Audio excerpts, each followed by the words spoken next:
What's going on, guys? This is Luke from Sober from Despair, and this is going to be the first video of a new series I'm going to be doing called Successful Recovery, deriving this from all the writing and reflecting that I'm doing right now in my biography. So the topic of the first video of this series is positive thinking, what sort of impacts it has on our lives and our recovery, versus negative thinking and what sort of consequences play out with negative thinking. So it got me thinking about this as I've been writing my biography, seeing how negative my thinking's been over the years, especially recently. And there's also a book that I read a little while ago called The Art of Communicating by Nat Thach Han. In the book, he's a Buddhist Taoist monk, and he talks about how thoughts are basically nourishment for our bodies and our lives. If we have positive thoughts, they can nourish us, really help us get what we want out of life and live a really good life. If they're negative thoughts, however, if we allow those to come into our head and we participate with those thoughts, it can pollute us and kind of destroy everything around us. And so I started thinking about it and going deeper with it. How do thoughts play out? When you think about it, every single thing, the clothes I'm wearing, the computer you're looking at, the wars that have happened, the murders, drugs, everything started out with a thought in somebody's head that eventually turned into an action. So what are the results if they're negative? They're going to be bad action. If it's positive, it's going to be good action. If you're thinking positively, coming from right positive thinking, you're going to get what you want out of life in a successful, positive way. I think everybody really, in the end, in the core of their being, wants the best out of life and wants things to be good. It's just when you're in a negative spot, you don't really know how to go about getting that in a positive way. Well, how our brains work is they work off of neural pathways. And there's different parts of our brains that process different thinking, positive thinking and negative thinking, both being different parts of our brain. And so when you participate in more negative thinking, you're going to strengthen that neural pathway. And it's going to be harder to get into a positive frame, and vice versa. If you're always thinking positive, it's hard to think negative a lot of times because your brain is so strengthened in that one area.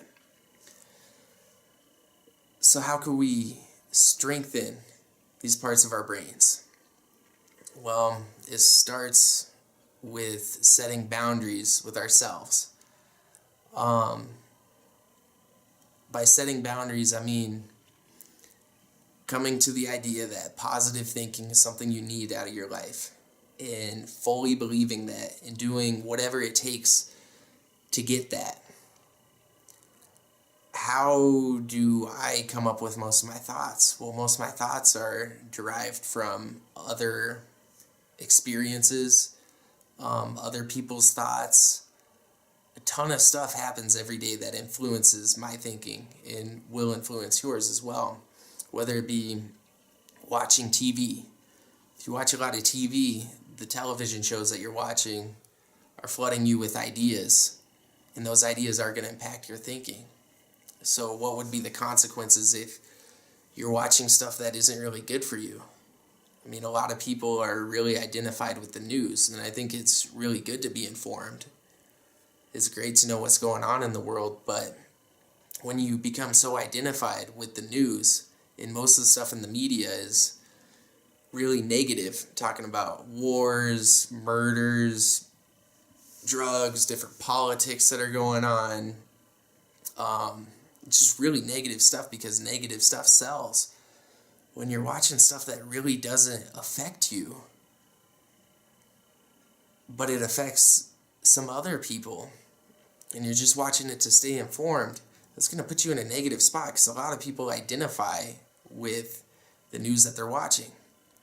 Outside of the news, MTV or the E! Channel, stuff like that, how good are these in the long run by means of our thinking?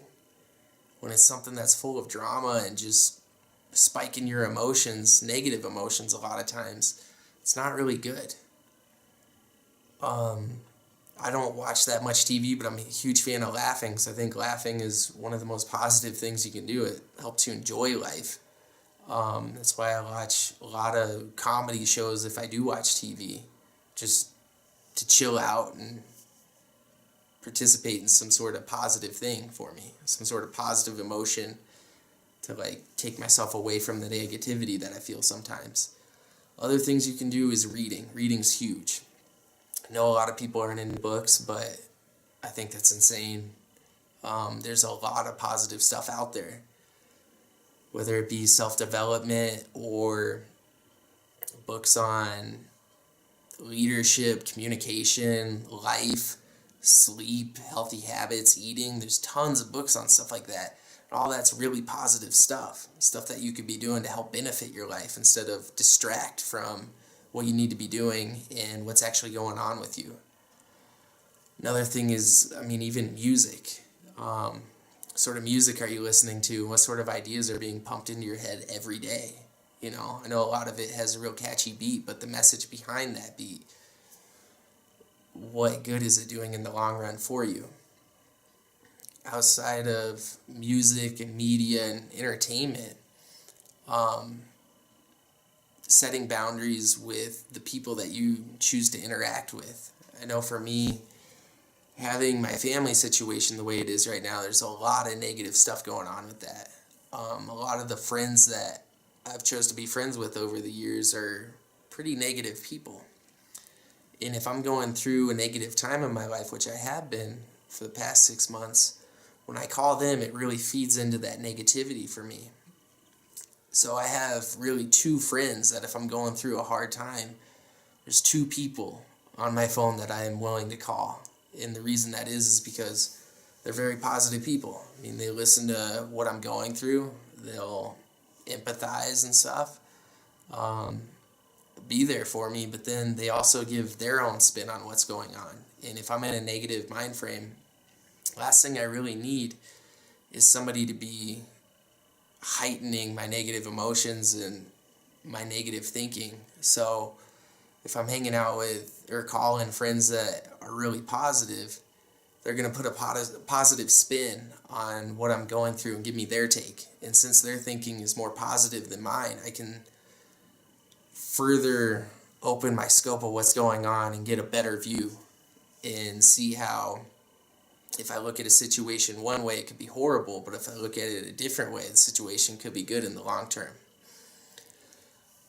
People really get out of life what they feel they're entitled to, whether that be in recovery, successful relationships, failed recovery, school, whatever it is, what you fully believe you're entitled to is what's going to end up materializing in your life, because you fully believe that you're going to do what it takes to get that.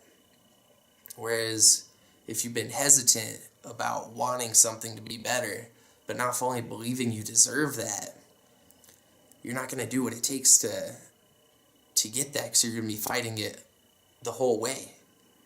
And I've experienced that a ton of times in my life. I really feel that I am a hard case recovering addict. It's taken me a lot of time to get to where I am now. And I've gone through stuff multiple times not learning my lesson. It seems that through my writing, what I've understood about myself so far is that I always thought of myself as kind of a failure. And the reason that is I would try something, not fully feel that I was entitled to it, and as soon as I'd fail at it, I would quit. There's a difference between failing and quitting.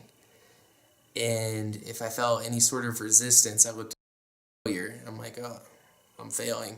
I'm a failure. And I'd quit.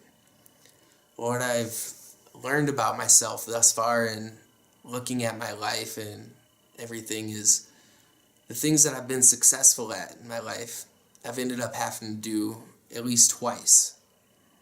And I don't know if this way for everybody in recovery, but for me anyways, like when I first got into recovery, or when I first tried to get sober, I should say, I tried doing it cold turkey. I failed.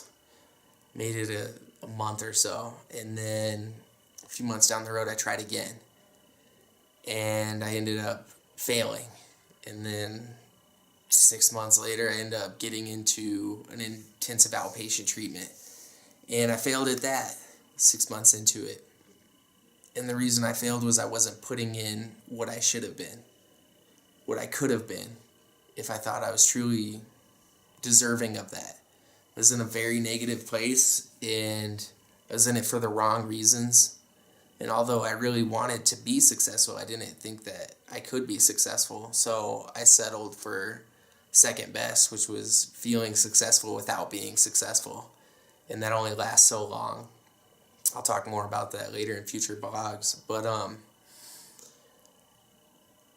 eventually I failed at that and went back to using again, and then I got into rehab and went back to another intensive outpatient treatment, which I succeeded at. I mean, I graduated from the program. It took me over 2 years to graduate from, and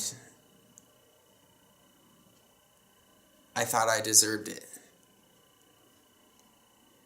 I fully believed that I deserved it. I came to that conclusion. I was going to do whatever it took to get out of it. Even if I relapsed and I was going to be there for 10 years.